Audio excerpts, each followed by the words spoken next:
At first I went to my pediatrician and then they couldn't figure out what was wrong, so my parents brought me to China to try and figure out if there's a cure using Chinese medicine, but after a year it just didn't work, so we came back. I was a basketball player, I did softball, and all of a sudden I started slowing down, my knees were hurting. They sent me to a specialist and everything, and they're like, there's nothing wrong with your knee, Miss Baptiste. We think you need to go to a psychologist because there's nothing wrong with you. I went from having no cares whatsoever to constant visits to the doctor, and even when the name was put on the disease, I didn't understand what the word lupus entailed. All I could see was this was something that was going to be a life changer.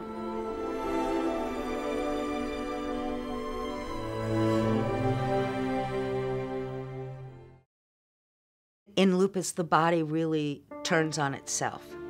As opposed to protecting yourself, it tragically begins to attack. Lupus is a disease that can affect any organ, your skin, your joints, your blood, your kidneys, your lungs, your heart, your brain. They have no idea what causes it. They have no idea where it comes from. The medications that lupus patients take are more devastating to the body than the disease itself. I've definitely missed out on a lot of things compared to a lot of other kids who, while they're in the park playing, I'll be in the doctor's office waiting. When she was 5, she was in the ICU for 20 days. She was very, very sick. If I get sick, I tried not to tell my mom because she would not let me go to school. And then she would get mad if she finds out that I was sick and didn't tell her. After she got diagnosed as she has lupus, and her rash getting more and more on her face. I remember being on prednisone and it stunted my growth. I was half the size of a lot of kids, if not shorter. When she go to school, the kids make fun of her. And I didn't really have much friends because of this. Sometimes she said, it's not fair. She even sometimes said she doesn't want to leave. As a mom,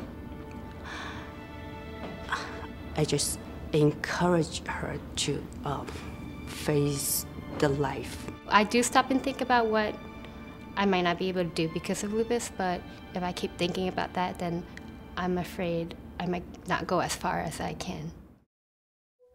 I was healthy all my life, and then at 19 I was diagnosed with lupus, and they didn't tell me what the lupus was or give me any, any directions to any centers or anyone that would help me out. I didn't treat myself for an entire year, and then a year later, it was too late. My physician, she says, oh my God, what's going on? You're in kidney failure. It destroyed my doctorate career. I had a, doctoralship at Memphis I had to give up. My biggest battle was edema. I got really, really big. My body just kept taking on water. The doctor's like, oh, whatever, you're just a big kid. So I get to 180, they're like, whatever. So I get to 220, 240. I got all the way up to 350 pounds. I was huge. This was all water. My body went into septic shock. That blew out the kidneys. My father gave me my kidney. And he told me on the bed after he gave me my kidney, he said, okay, now you got to get back out there and do what you were going to do right when you were going to graduate. And I told him, I said, Abba, it can't be that way. It's not like that. I said, I'm going to get out there and I'm going to do what I want to do, but hey, I still have lupus. So if something else happens, don't be heartbroken. It was a major thing for me to not feel good about myself, both physically and psychologically. My body started to swell up. I saw my facial features puffing up. I also developed several different types of rashes all over my body. And that's when I started to see my relationships change in my life, because now I actually looked like there was a problem. Friends started to distance themselves from me. The boy I was seeing for 5 years at that point decided it was too much and just eased out of my life without so much as a phone call. It devastated me, you know, to be treated that way, and it affected me for the rest of my life. I guess in the back of my mind, I thought maybe there would be some way, possibly, that I could have a child. I still had that dream. Around 1994, I was hit with a very, very big attack, and I was hospitalized, and then I was given chemo right after that. And I, at that point, became sterile. So the idea now of ever having children was completely out of the picture. When I hear about these young girls and some young women who've had it, who were diagnosed earlier, it breaks my heart because it takes a big part of your life away. The S.L.E. Lupus Foundation, along with the Lupus Research Institute, is raising money for research. We are raising money for outreach programs. Information is the key with lupus, because if people don't have the information, if they're not armed with information, then they can't protect themselves. It's just reassuring to know that there is a foundation out there, there's someone out there that can help me.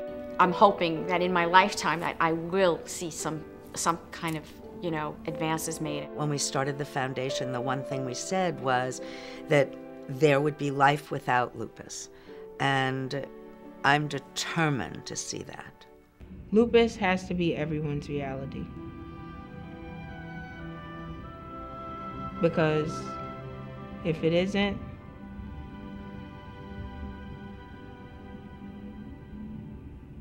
then I don't exist.